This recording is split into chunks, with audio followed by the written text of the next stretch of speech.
ناظرین گرامی السلام علیکم ورحمۃ اللہ وبرکاتہ۔ سیدھی بات کے تازہ ترین آج کی بات خاص بات میں آپ لوگوں کا استقبال ہے۔ ناظرین گرامی، میں انصار عزیز ندوی اس وقت دن بھر سے آئی ہوئی کچھ اہم ترین خبروں کی تفصیلات لے کر آپ لوگوں کی خدمت میں حاضر ہوں۔ تفصیلات میں جانے سے پہلے آپ لوگوں سے جو درخواست ہے اس پر توجہ کرنے کی اپیل کروں گا۔ آئیے ناظرین گرامی، پہلی خبر کی جانب بڑھتے ہیں۔ کانگریس پارٹی نے الزام لگایا ہے کہ بہار کی ووٹر لسٹ سے تقریباً 23 لاکھ خواتین کے نام اسپیشل انٹینسیو ریویژن کے دوران ہٹا دیے گئے ہیں۔ یہ دعویٰ کیا گیا ہے کہ ان میں سے اکثریت کا تعلق 59 اسمبلی حلقوں سے ہے، جہاں 2020 کے انتخابات میں قریبی مقابلہ ہوا تھا۔ دہلی میں پارٹی کے اندرا بھون ہیڈ کوارٹر میں ایک پریس کانفرنس سے خطاب کرتے ہوئے آل انڈیا مہیلا کانگریس کی صدر الکا لامبا نے الیکشن کمیشن آف انڈیا پر دلت اور مسلم خواتین ووٹروں کو نشانہ بنانے کا الزام لگایا۔ انہوں نے فہرستوں سے بڑے پیمانے پر ناموں کو حذف کرنے کو ریاست میں SIR کے عمل کے دوران انجام دی گئی ایک منصوبہ بند سازش قرار دیا ہے۔ بہار میں اسمبلی انتخابات کے لیے تاریخوں کا اعلان ہو چکا ہے۔ چیف الیکشن کمشنر گیانیش کمار نے پریس کانفرنس کے دوران انتخابات 2 مرحلے میں کرانے کا اعلان کیا ہے۔ پہلے مرحلے میں 121 اسمبلی سیٹوں پر 6 نومبر کو ووٹ ڈالے جائیں گے، جبکہ دوسرے مرحلے میں 122 اسمبلی سیٹوں پر 11 نومبر کو ووٹنگ ہوگی۔ سپریم کورٹ نے غیر فعال کھاتوں کے پیسوں کو مالکان تک پہنچانے کے لیے مرکزی حکومت کو نوٹس جاری کیا ہے۔ عدالت نے 3.5 لاکھ کروڑ روپے کی بے نامی جائیدادوں کو، جن میں غیر فعال بینک کھاتوں، نامعلوم منافع، پرویڈنٹ فنڈ اور بیمہ کی رقم شامل ہے، اس کی شناخت کر لیے، ساتھ ہی اس کے حل ان کے اصل مالکان کو لوٹانے کے لیے بڑے پیمانے پر قانونی ڈھانچہ تیار کرنے کا مطالبہ کیا ہے۔ سپریم کورٹ میں سماعت کے دوران chief justice of India BR گوائی پر جوتا پھینکنے کی کوشش کرنے والے وکیل راکیش کشور سے پوچھ تاچھ کے بعد دہلی پولیس نے انہیں چھوڑ دیا، لیکن دہلی بار کونسل نے ان کے خلاف سخت قدم اٹھاتے ہوئے ان کی وکالت کے لائسنس کو فوری طور پر معطل کرنے کا حکم جاری کر دیا۔ بار کونسل نے ایڈوکیٹ راکیش کشور کا پریکٹس لائسنس معطل کرتے ہوئے اس کی کاپی سپریم کورٹ رجسٹری، تمام ہائی کورٹس، ڈسٹرکٹ کورٹس اور سپریم کورٹ بار ایسوسی ایشن کو بھیج دی ہے۔ شبری مالا مندر میں دروازے کی محافظ دیوتا کی مورتیوں پر تانبے کی تختیوں کے اوپر سونے کی تہ چڑھی ہوئی تھی۔ ان مورتیوں کے وزن میں کمی کی شکایت کے بعد کیرلا ہائی کورٹ نے خصوصی تفتیشی ٹیم یعنی SIT تشکیل دے کر معاملے کی تحقیقات کا حکم صادر کر دیا ہے۔ معاملہ 2019 کا ہے، جب سونے کی تہ چڑھی ان پلیٹوں کو چنئی کی ایک کمپنی بھیجا گیا تھا۔ یہاں اس کی الیکٹرو پلیٹنگ کی جانی تھی، لیکن جب پلیٹیں کمپنی کی طرف سے واپس لوٹائی گئیں تو ان کا وزن کم پایا گیا۔ اس تعلق سے بدعنوانی کا شبہ ظاہر کیا گیا تھا اور پھر معاملہ عدالت پہنچ گیا ہے۔ بہار اسمبلی انتخاب سے قبل دوسری بار BJP میں شامل ہونے والے بھوجپوری فلم کے معروف اداکار پون سنگھ ایک بار پھر تنازع کا سبب سرخیوں میں ہیں۔ اس بار پون سنگھ کی سرخیوں میں آنے کی وجہ سیاست نہیں بلکہ ان کی ذاتی زندگی سے منسلک ایک واقعہ ہے۔ دراصل 5 اکتوبر کو ان کی اہلیہ جیوتی سنگھ اور پولیس کے درمیان ہوئی بحث کی video social media platforms viral وائرل ہوئی، جس کی وجہ سے ان کا ازدواجی رشتہ ایک بار پھر سرخیوں میں آ گیا ہے۔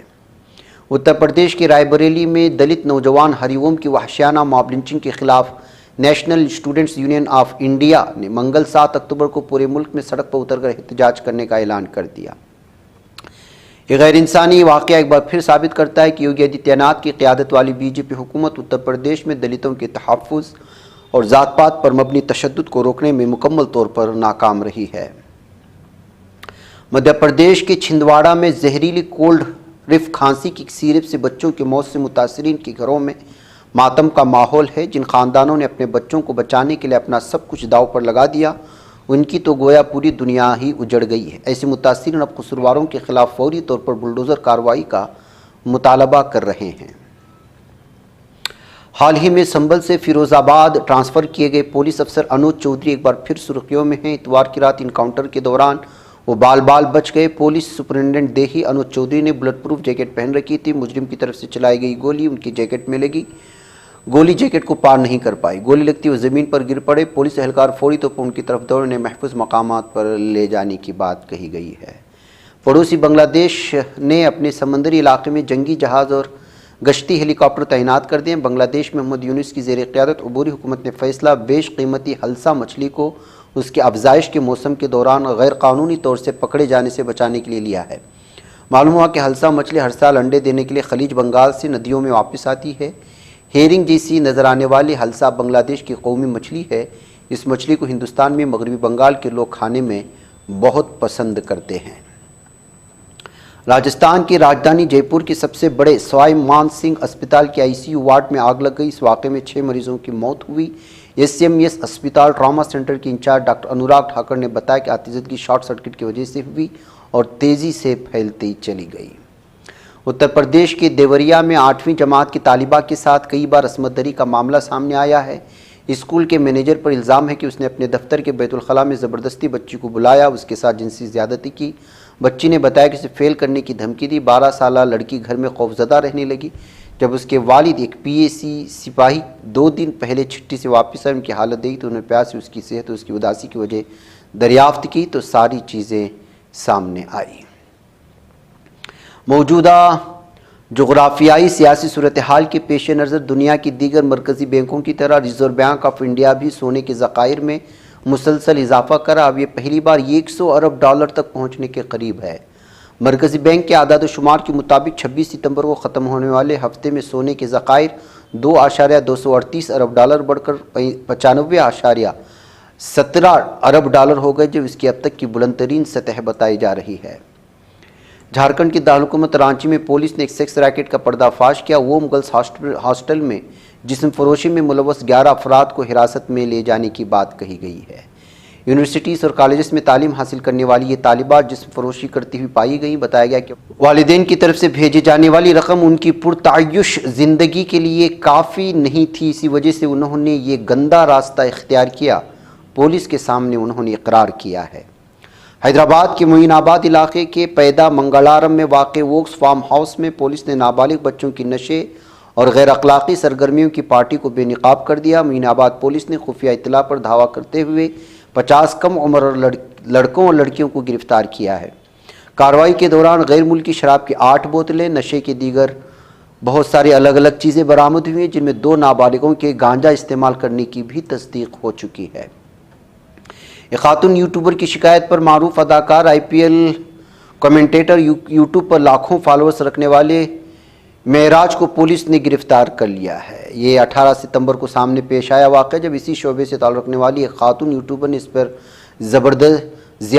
زبردستی تبدیلی مذہب، اسقاط حمل اور دھوکہ دہی جیسے سنگین الزامات لگائے۔ غازی آباد کے کھودا پولیس اسٹیشن کے اہلکاروں نے اسے گرفتار کیا اور ٹرانزٹ ریمانڈ پر غازی آباد منتقل کر دیا ہے۔ مدھیہ پردیش کے دیواس ضلع سے ایک ایسی خبر آئی ہے جو ہر اس انسان کو جھنجھوڑ کر رکھ دے گی جو ٹیچر کو بھگوان کا روپ مانتا ہے۔ جس جگہ کو تعلیم کا مندر کہا جاتا ہے، جہاں مستقبل کی بنیاد، اسی جگہ پر اب ایک انتہائی شرمناک واقعہ پیش آیا ہے۔ جھری محلے میں واقع سرکاری پرائمری اسکول میں اس وقت قابل اعتراض حالت میں 2 اساتذہ جو ہے وہ پکڑے گئے ہیں۔ سب سے حیران کن بات ہے کہ پورا واقعہ بچوں کے سامنے پیش آیا ہے۔ فرانسیسی وزیر اعظم سیبسٹین لوکورونو نے یہ عہدہ سنبھالنے کے 1 ماہ کے اندر ہی استعفیٰ دے کر سبھی کو حیران کر دیا ہے۔ بجٹ پیش نہ کر پانے اور سیاسی تعطل ختم کرنے میں ناکام رہنے کے بعد لوکورنو نے اپنا استعفیٰ نامہ صدر ایمینوئل میکرون کو سونپ دیا۔ ان کے استعفے کے فوراً بعد پیرس اسٹاک ایکسچینج میں 1.7% کی گراوٹ درج کی گئی۔ لوکورنو کا استعفیٰ فرانسیسی صدر میکرون کے لیے شدید جھٹکا تصور کیا جا رہا ہے۔ غزہ میں حکومتی اطلاعاتی دفتر نے انکشاف کیا ہے کہ ظالم صہیونی درندے اور شیطانی چیلوں کی فوج نے غزہ پٹی میں جاری نسل کشی کی جنگ کے دوران روزانہ اوسطاً 92 فلسطینیوں کو شہید کیا ہے۔ اسلامی تحریک مزاحمت حماس کی قیادت نے اسلامی جہاد تحریک کے سیکریٹری جنرل زیاد النخالہ اور جماعت کی سیاسی دفتر کے تمام اراکین کو جماعت کے 38ویں یوم تاسیس کے موقع پر دلی مبارکبادی پیش کی۔ حماس نے تحریری پیغام میں کہا کہ جہاد اسلامی کی یہ تاریخی انقلابی تاسیس فلسطینی قومی تحریک میں ایک اہم سنگ میل اور ہمگیر مزاحمت کے فروغ میں ایک عظیم پیش رفت ثابت ہوئی، جس کا مقصد ہماری قوم کے آزادی اور واپسی کے خواب کو شرمندہ تعبیر کرنا ہے۔ غرب اردن کے جنوبی شہر الخلیل ایک یہودی شرپسند نے پیر کی صبح زیف چوک میں ایک فلسطینی خاتون اس کے 2 بچوں کو جان بوجھ کر روند ڈالا۔ جس کے نتیجے میں وہ زخمی ہو گئے۔ حملہ آور موقع نے فرار ہو گیا، جبکہ زخمیوں کی فوری طور پر ایمبولینس ٹیموں نے پہنچا کر ہاسپٹل منتقل کر دیا گیا تاکہ انہیں علاج مل سکے۔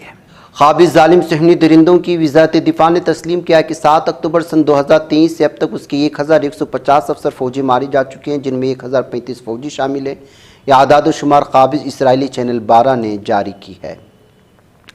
اسلامی تحریک مزاحمت حماس نے اعلان کیا ہے کہ اس کا اعلیٰ سطحی وفد جو غزہ میں حماس کے رہنما ڈاکٹر خلیل الیحییٰ کی قیادت میں ہے، مذاکرات کے سلسلے میں عرب جمہوریہ مصر پہنچ چکا ہے۔